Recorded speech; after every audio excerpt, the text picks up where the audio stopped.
Hello.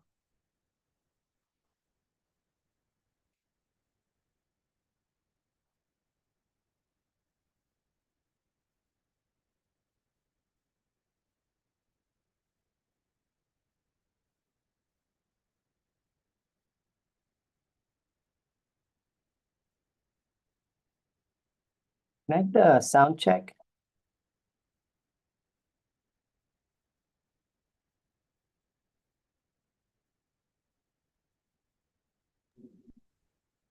I just muted Rick. I just muted Rick.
Good afternoon, everyone, and welcome to the County of Monterey's Wednesday news briefing. My name is Nick Pasculi, County Communications Director for the County of Monterey and Chief Public Information Officer for this incident.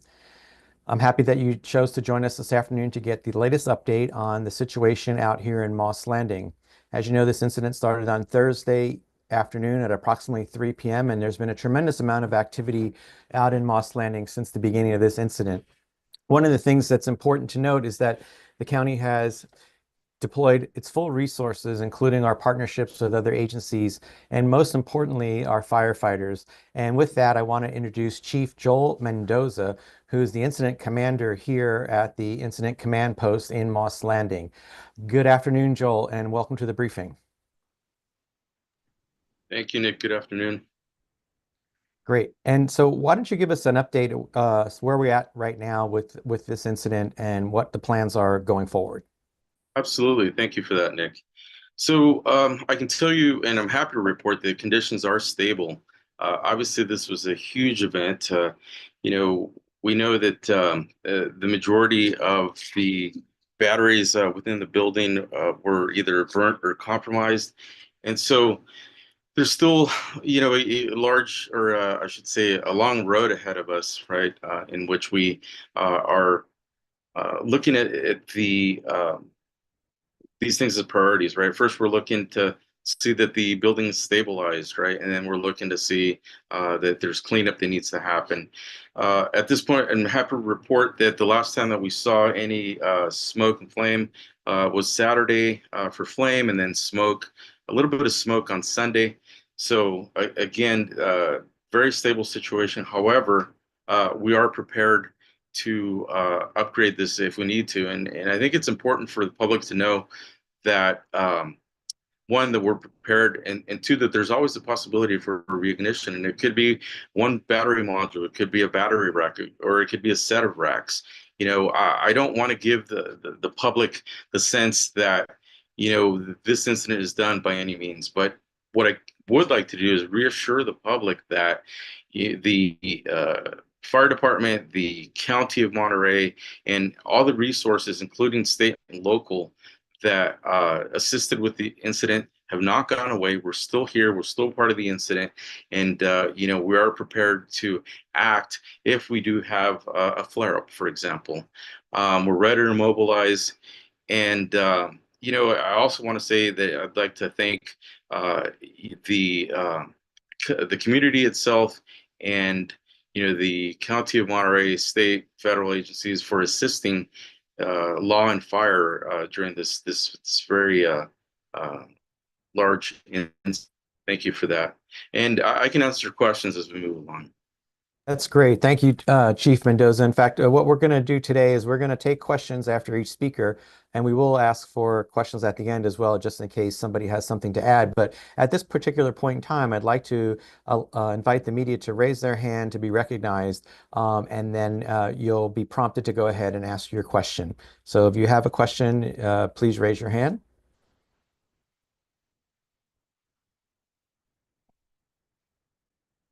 Okay, I'm not seeing, or you can put it in the chat if you don't want to unmute yourself. Okay, not seeing any questions for you, Chief, but if you could stay on with us and just kind of leave your camera on for us so we can, in case somebody does have a question, we can go right back to you. Thank you, Nick. All right, great. So thank you so much for that update. And of course, on behalf of the County of Monterey, we are very, very grateful, Chief, for your leadership and for your entire team and all the firefighters and first responders that helped us in this incident. Next, we're going to move to Brad Watson. Brad is with Vistra, and Brad is going to give us a status update on the plant, the inspections that are taking place thus far, and what the next steps are for Vistra. Welcome to the briefing, Brad. Yeah, thanks very much, Nick. Thanks for the opportunity and the invitation to participate today. We appreciate it. As Nick said, hello, everybody. As Nick said, I want to give you kind of an overview now where we are at the moment today. Conditions at the site remain stable. There continues to be a limited amount of smoldering, as the chief referenced, at the Moss Landing 300 location. And it's been that way over the past 24 hours, which is consistent with the previous conditions. The U.S. Environmental Protection Agency has concluded community air monitoring operations after their testing determined there to be no risk to the public. On-site and roaming community monitoring continues daily by CTEH. That's the third-party independent expert that has been doing monitoring at the site since early on Friday morning. Our priorities moving forward are safely removing the remaining batteries from the building when conditions permit. We have retained a structural engineering firm to advise with this work, and planning is currently underway.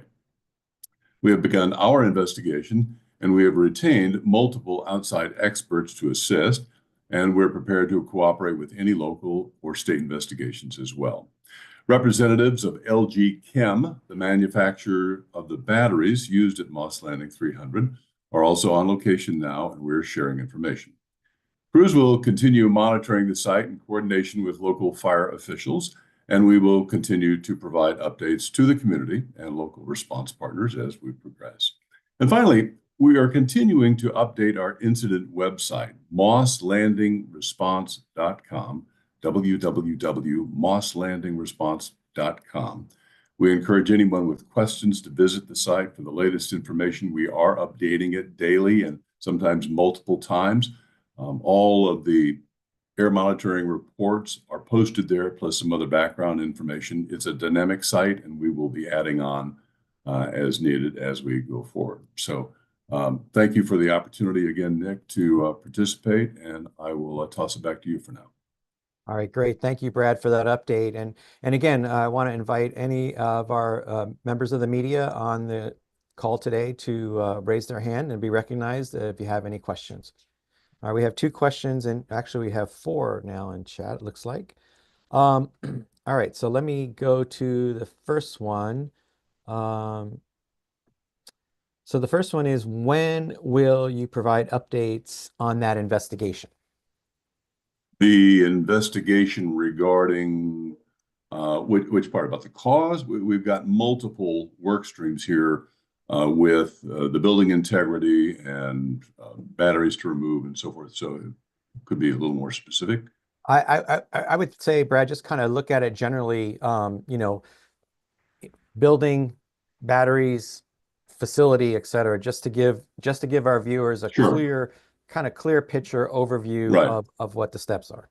Okay, we'll be providing those updates as needed, and certainly as we get progress reports. Again, mosslandingresponse.com is going to be the place to go to get these updates. We have been doing daily updates during the response here in the initial days, and we will continue to provide those updates. I don't know what the cadence will be, but yes, we're going to be updating the community, the various regulatory agencies, the counties, and the public along the way.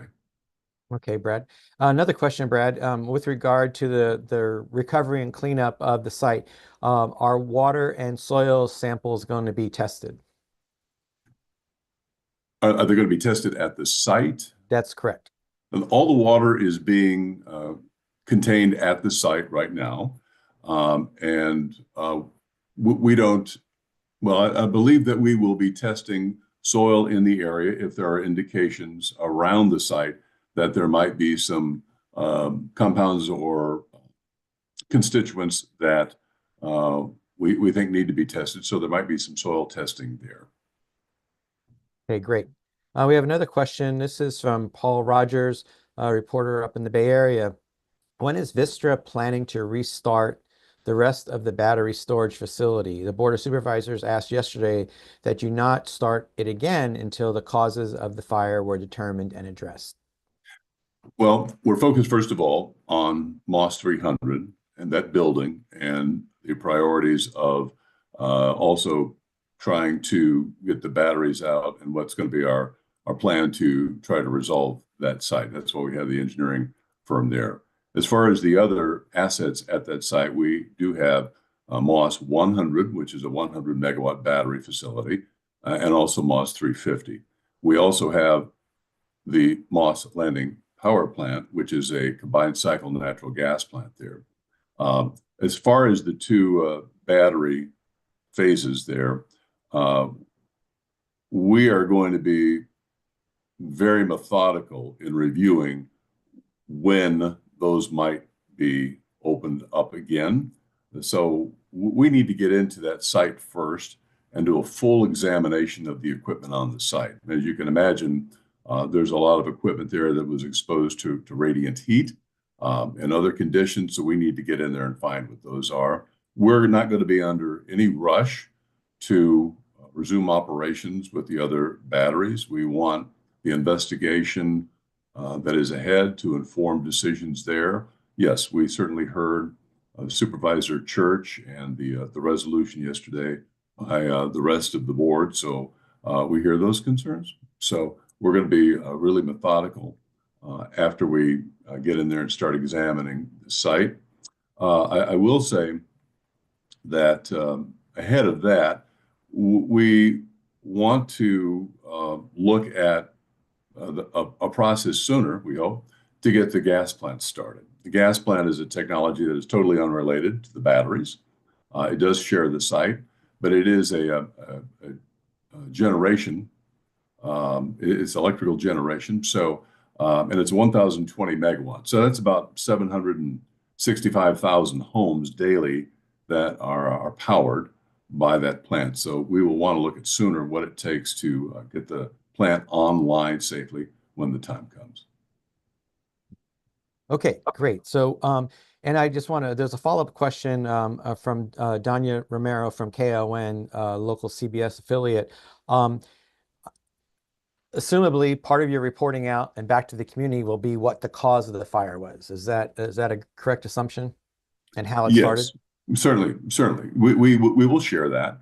And you'll make that part of the report. We will share the root cause once we have it. That will be consistent with a couple of other events that we've had in 2021 and 2022 when we shared what the causes were and posted them on our website and took questions about them. Sure. Okay, thank you for that. Another question to follow up on the incident itself is with regard to the fire suppression system. And was it bypassed? And if so, why? That's what we want to find out. We don't know what happened yet. And that's what we want to determine through our root cause analysis. It will be thorough. It will be methodical. It will be detailed. It's going to take some time. And we want to know exactly what happened. Great. And then last question with regard to the incident itself. Given what happened on Thursday afternoon, the assumption is that Vistra will look at revising its emergency response plan for a scenario like this or worse. Is that a fair assumption? The emergency response plan that we have submitted to the county back in 2022, and I might add that predates SB 38. Our plan was informed with consultation by Monterey County, Chief Mendoza, other agencies. So that emergency response plan has been on file with these agencies since 2022, well before SB 38 was passed and signed by Governor Newsom in the later half of 2023. That is a dynamic document. It can be changed, and certainly, as we go forward, we'll want to look at revisions and what needs to be added to it. Sure. Okay, great. All right, so we're going to move on to our next speakers, and the subject we're going to be covering right now is more information about air quality information, community concerns, including health concerns. And with us today is Rick Encarnacion, the director of the County of Monterey's Environmental Health Bureau, and Amy Climo, the engineer and compliance manager with MBARD. Welcome, Rick and Amy. And Rick, why don't we get started with you and what environmental health plans are in addressing community concerns and air quality and health-related issues, such as what one of the questions in the chat has been about people talking about metallic tastes and things of that nature. Great. Thank you, Nick. Thank you, everybody. Rick Encarnacion, Director of Environmental Health for the County of Monterey. First of all, we just like the public to know that we're here for you. We are your local health inspectors. And right off the bat, when the incident occurred, we initiated all the protocols to ensure that there was monitoring. We made a call out and had assistance from the US EPA, as well as Brad's team from Vistra conducted immediate monitoring. And like what Chief Mendoza said and Brad mentioned, we're happy to report our monitoring has shown that it's a safe environment right now. But also, as Chief Mendoza reported, please be vigilant and listen to any updates or reports. But right now, our readings have shown 0 to very, very low instances of HF or particulates. What we want also the public to know is that we're not done. We're still here to assess if any long-term impacts, if there's any. So with that, we're in consultation with our state, our disaster recovery and health partners, so that we can have informed decisions on to do a really good, proper soil and water monitoring and testing plan. So we'd also like the public to know to stay informed, listen to any directions, and if there's any updates and if there's any concerns, please reach out to us. And with that, I believe Amy. Yep. I'm going to go hand it off to Amy, and Amy, if you can just give us some perspective from MBARD's point of view, and obviously MBARD's been very involved in this incident from the beginning, and has an interest in seeing that the air quality in our county remains good for all our residents. And so, where do we go from here? Hi, thank you so much for having us. Richard Stedman wasn't able to attend today, so I'm here. So we continue to monitor fine particulate matter, which is called PM 2.5. And this is what we use as an indicator of smoke in the air. And the sensors located closest to Moss Landing are at schools, and they're in Castroville, Watsonville, Prunedale, and Aromas. And those trends continue to show good to moderate ranges. And this also reflects our entire air monitoring network in all 3 counties of Santa Cruz, San Benito, and Monterey. We're seeing that good to moderate range. And what that means is that the concentrations of that particulate matter in the air is below the state and federal standards. And so from our perspective, we are not seeing any health-based impacts from our monitoring network for particulate matter, which is an indicator of smoke in the air. And that's what we can measure. We don't have instruments that measure hydrogen fluoride or HF. Oh, great. And looking forward, obviously it's something that your agency is interested in, correct? Yes. Yes, I think Richard will probably continue to have conversations with Vistra Energy and see if we may need to install additional sensors, beef up our network to assist with providing data in the future. And, our sensors have been in place well before this incident started, and they'll continue to be in place after. Great. Thank you, Amy. And Rick, to go back to you for a second, and one of the questions in the chat from Elena was regarding that metallic taste. And of course, we're always advising, our health department is advising, if people are not feeling well for whatever reason, they should seek medical attention. Would you have anything else to add to that? No, that is the primary message to say from the health department. If you are feeling any symptoms, please see your physician. I'm not a doctor. I'm not a medical doctor. I'm the health inspector. But yes, if there are symptoms, please see your medical provider. Great. And that's the same message we've been telling people here at the Air District.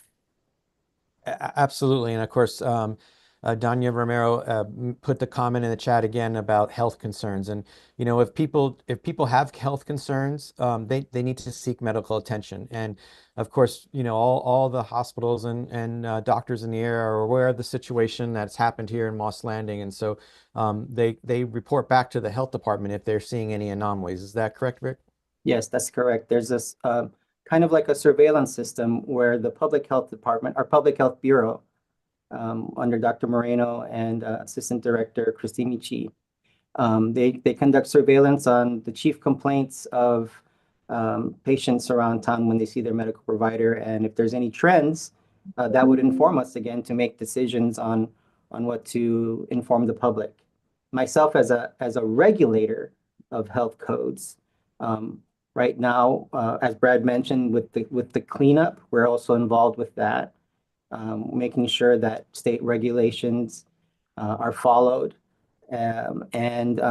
With that, also with the scale of this event, I'd like the public to know that we're also working with our state partners, Cal EPA, the Office of Environmental Health Hazard Assessment, the Department of Toxic Substance Control. All of our partners are helping us make sure that we're doing the right thing. And to add to that too, Rick, I mean, one of the things I think is important for the public to be aware of is that in an incident like this, the county stands up what's called the Joint Information Center, and we're in that Joint Information Center live here on location in Moss Landing, doing this briefing. And in the Joint Information Center, we have representatives from all across the county, and public health, the health department, medical community, et cetera. So the messaging that is being put out is informed messaging by these professionals. Correct. That is correct. Yes, the Joint Information Center is a collaboration of many agencies, and I know the public when they're feeling concerned about not getting the message. And that's why, again, I'd like to emphasize, stay informed. And I'm really glad that we have forums like this so that we can reach out to the public and so the public can also reach back to us. I think there's another question here in the chat about trends. Yeah. And I think that would be more appropriate for public health to answer. Yeah, so Paul, what we'll do is we don't have anyone from public health on this call today right now, but what I'll do, Paul, is I'll get you in contact if you can just reach out to me after this briefing. All right. And, you know, one other point to make is that, you know, the information is shared and it's shared in as rapid a way as possible. And the county has posted a response, incident response website on our county webpage.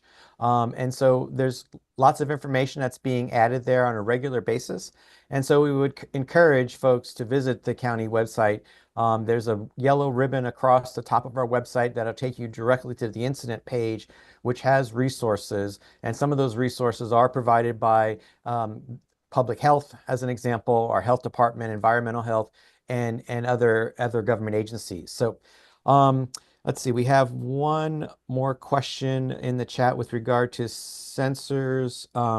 Given issues with the county sensors, just to clarify, Juan, the county doesn't have sensors. The sensors are operated by other government agencies. So we do have someone on with the EPA that will give them a chance to speak, and then I'll ask the question. So moving to the United States Environmental Protection Agency, we're fortunate to have with us Paul Amato with their office up in the Bay Area, who was also here on site for a number of days. So Paul, welcome to the briefing. And can you just kind of give us a summary of the testing role and the demobilization? Obviously EPA must have a certain level of confidence in where we're at right now in this incident to demobilize. And if you could just kind of go over that with our audience today. Sure. Thank you, Nick. And hello, everybody. Good afternoon. Thank you for your interest in this. I appreciate the public wanting to be kept informed of any potential risks to their health, and I appreciate the media's attention to this matter. I was, as Nick mentioned, the public information officer on site during this incident. Just a quick recap of EPA's involvement. Shortly after the fire began on Thursday, EPA was notified by Monterey County and asked to assist with air monitoring in the area.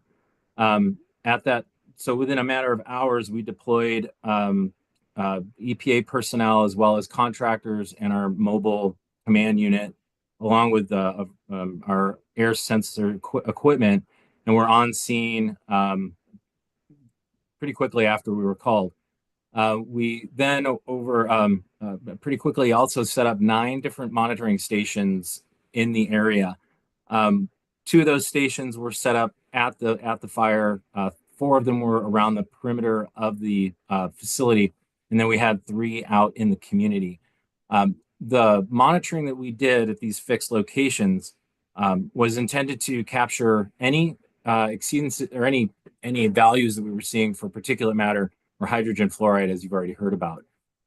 We looked at those parameters specifically because based on our experience with these kinds of fires from battery facilities, those are two major pollutants of concern. And so we set that monitoring network up to capture any changes in wind pattern and to make sure that we were capturing what the air quality looked like in and around the facility, with a primary focus on potential impacts during the fire to workers, first responders in the area, as well as to the surrounding communities.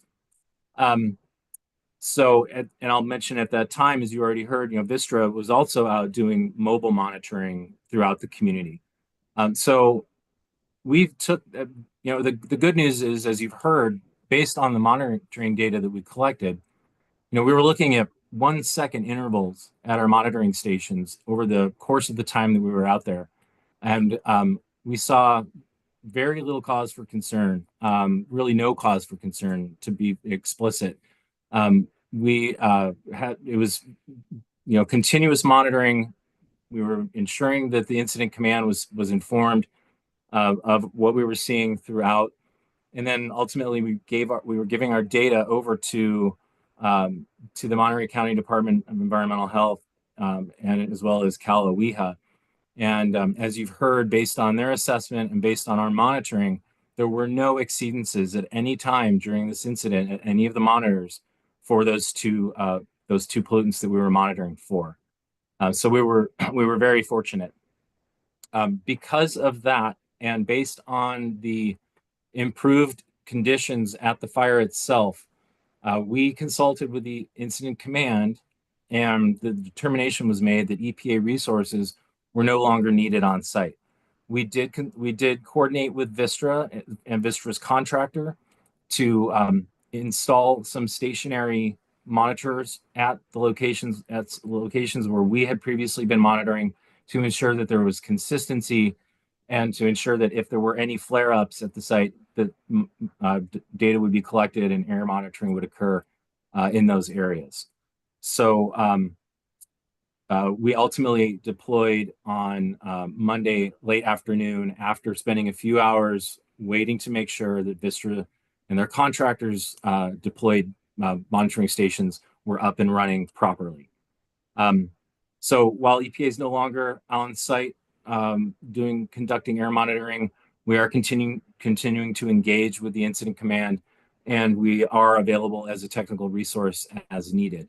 And so thank you for your time. I'm happy to try and entertain any questions that you have. Yeah, thank you, Paul, very much. There is a question in the chat, and I'm not sure, this is the first time hearing about monitoring devices being offline, and I can only imagine that if any monitoring devices were offline, it's because they were being moved. Can you address that, or do you have any information about that?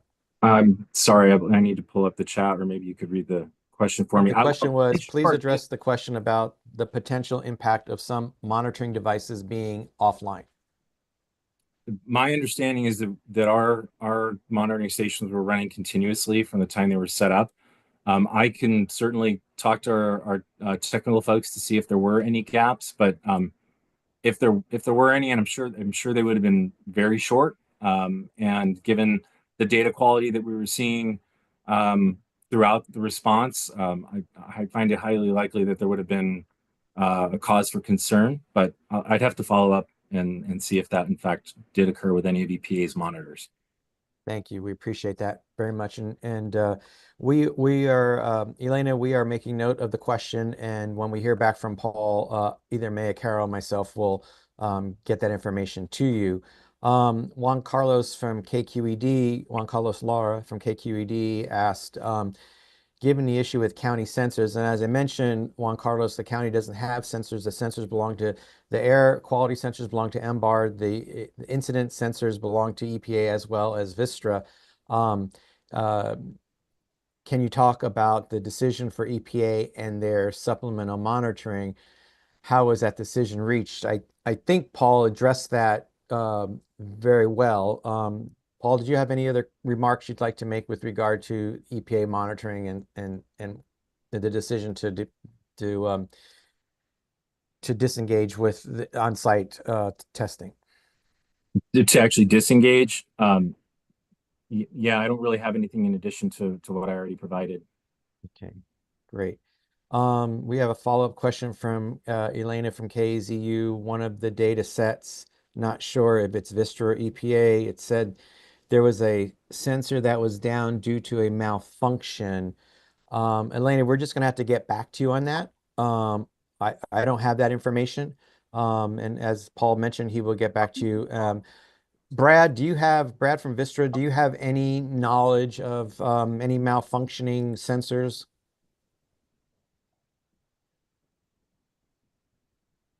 Brad?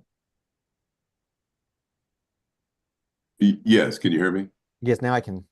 Yes, we don't have any reports, Nick, of any malfunctioning sensors. Okay. All right, great. Thank you.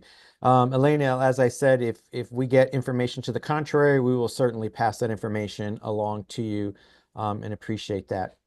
Appreciate your question. Okay, we're going to move on to agriculture and hospitality. Obviously, the agriculture industry as well as the hospitality industry was concerned about this incident. And with us today is Juan Hilgado, who is the County of Monterey Agricultural Commissioner. And I know Juan has been working tirelessly with representatives from the ag industry, including the Monterey County Farm Bureau and the Grower Shipper Association for the Central Coast, which is a large group of growers that cover a vast region, not just here in Monterey County, but all up and down the Central Coast of California.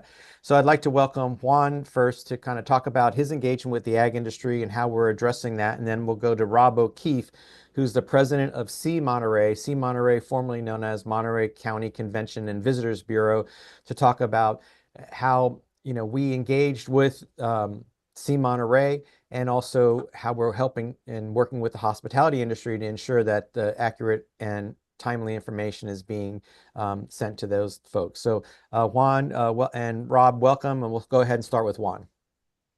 Great. Thanks so much, Nick, for having me here. As mentioned earlier, Juan Hidalgo, I'm the County Agricultural Commissioner, and certainly, as Nick put it, as I've been in communication with our agricultural industry representatives in our area, as you can imagine, this event raised a few questions about the smoke and some of the impacts, and certainly a lot of questions about air monitoring, which, as you have all heard here today, it's really reassuring to know that the air quality has been safe for our communities and safe for any agricultural workers in the agricultural fields. And also the particulate matter, which is a question that I have been getting a lot from industry representatives. And I think it's really good to hear that, the particulate matter has been in the good to moderate range, which is something that I think we can expect to see given the weather and the time of year that we're in.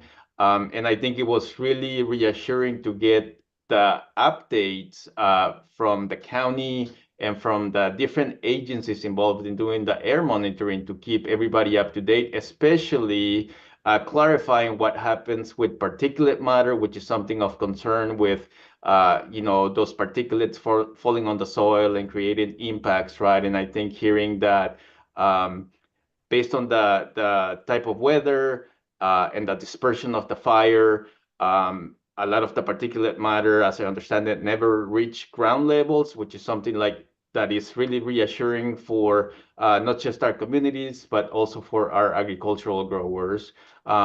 This is an ongoing event that my office will continue to remain engaged with our environmental health department as they work with different state agencies to continue to evaluate and assess the situation. This is something new that our ag industry hasn't seen or our communities hasn't seen to this extent in the past. So certainly there's a few things that I'm hoping that our county, working with state agencies, will be able to take a closer look at. But I think overall, it was really reassuring to see that the data and the monitoring shows that the risk, the air has been safe and the risk has been really low for our communities. I think I should also mention that we are in the middle of winter right now, even though it doesn't seem like it. But a lot of our agricultural operations are idle during this time of the year, so there's very little activity in the fields. Very few commodities are being harvested, and there's very limited numbers of agricultural workers out in agricultural areas as well. Well, thank you, Juan. And you know, I also want to add too that Juan was part of our Joint Information Center. Just the other day, we had representatives from the ag industry out at the incident command post that were also part of the Joint Information Center. It is a priority for us at the county, as well as the Ag Commissioner's Office, to make sure the industry's informed. And so, Juan, I want to thank you and your team for all the work they're doing to of course, send information that we are distributing and getting it out into the industry. So thank you. Do we have any questions before I go to Rob O'Keefe with SeeMonterey? Do we have any questions for the Agricultural Commissioner? Not seeing any. All right, so I want to welcome Rob O'Keefe, who's the president of SeeMonterey, formerly the Monterey County Convention and Visitors Bureau. Rob has been a partner with the county for a long time, his organization, and as well as having one of his own staff here on location as well, so that we can provide the hospitality industry accurate information and provide visitors with accurate information. Rob, welcome to the briefing. And why don't you talk about some of the things that take place with regard to hospitality and the engagement with regard to the joint information? Yeah, thank you, Nick, and thank you, everybody. Again, my name is Rob O'Keefe. I'm the president and CEO of SeeMonterey. SeeMonterey is the tourism organization for the entire county. So we work with cities, the county, and everybody involved. And we get very involved when need be. In fact, Alyssa Rendon, our community relations director, was there at the JIC. When called upon, we are there. We also work very closely with the Monterey County Hospitality Association, whose focus is on our #2 industry as a county. So, so I appreciate the work that's been put in by the county supervisors and staff, the first responders, and everybody who's been involved in this crisis. I'll tell you a little bit about what we do in situations like this and what we did in this current situation. Within a couple of hours of the first reports of the fire on Thursday, SeeMonterey started to shift into what we call our crisis communications mode. And what that means, well, first of all, unfortunately, we're quite adept at crisis communication. The nature of nature in our destination demands that. So whether it's a wildfire, a slip out, or a situation with a fire-related public emergency such as this, a number of things kick into play. First, we begin collecting as much information as possible and maintain collaboration with the experts throughout the crisis.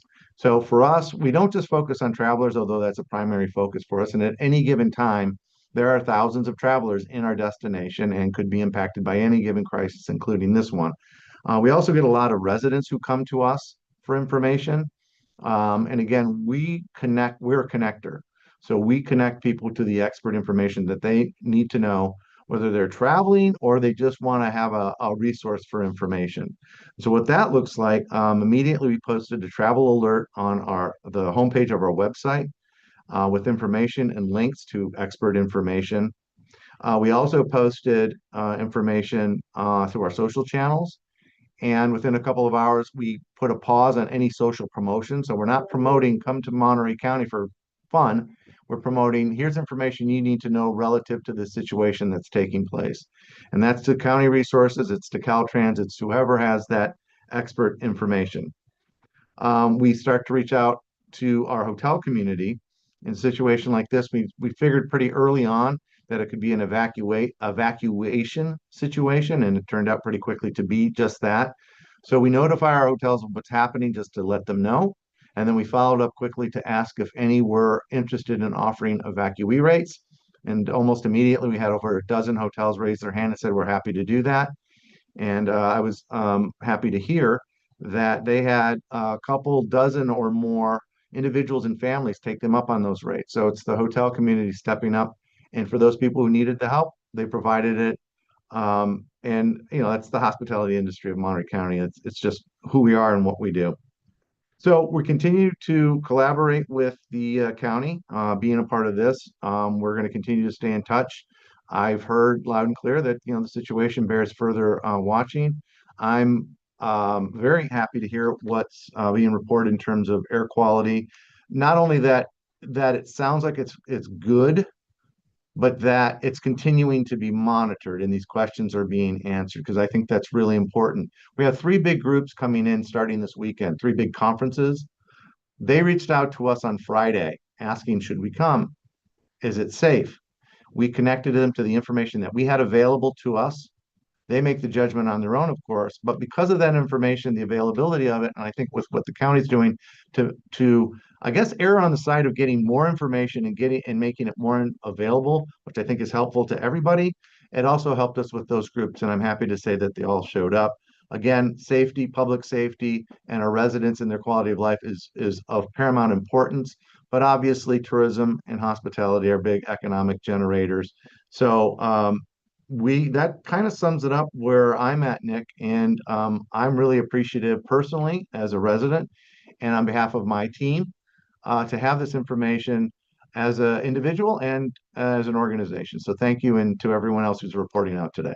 And thank you, Rob, for your support in helping us get our messaging out. And of course, it's important to note that the county is, Monterey County is open for business. Tourism, come visit us. It's been a beautiful week, and it's going to be beautiful in the coming days. So we welcome you here. Absolutely. Right. So with that, that concludes all our speakers for today. I want to give the media an opportunity to ask any questions that you may have that you haven't asked. Again, important, if you need a follow-up by any way, please contact myself or Maya Carroll. We do have an email address that you can email. It's pr@countyofmonterey.gov. That's pr@countyofmonterey.gov. And there's at least 3 public information officers that monitor that email address. And we are very responsive and try to get back to people immediately. One thing I would like to note is that, every incident is different.